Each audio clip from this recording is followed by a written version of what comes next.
batismo nasceu também, por que a gente está sempre atrasado? Eu tenho a resposta, se me permitir, está na Bíblia, ela não é filosófica. Nós vivemos uma fase da igreja que, para mim, infelizmente, quando eu digo igreja, eu não estou falando da denominação, estou falando igreja, corpo de Cristo. Isso aqui vale para os batistas, para os presbiterianos, para a Internacional da Graça, para os adventistas, para todos. Nós vivemos uma época em que a igreja é descrita como o período de Laodiceia. E olha o que o Apocalipse 3, verso 14 diz. Ao anjo da igreja em Laodiceia diz: estas coisas afirma a testemunha fiel e verdadeira, o princípio da criação de Deus.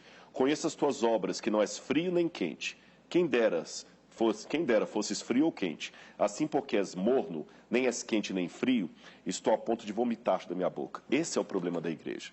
A igreja quer encontrar equilíbrio em tudo. Isso é um problema.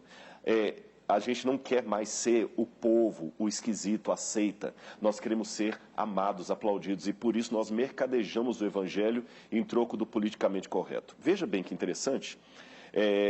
Eu não quero aqui passar a ideia que extremismo é uma coisa boa, mas o equilíbrio é o que Jesus vomita.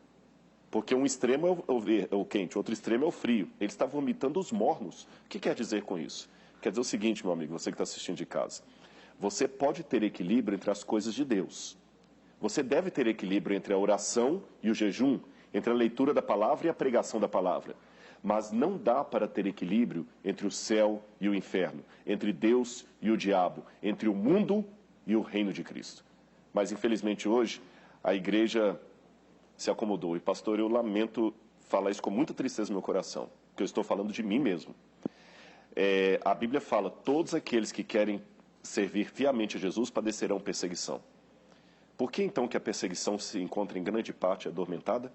A única razão é que a igreja se conformou com a norma do mundo e não suscita oposição.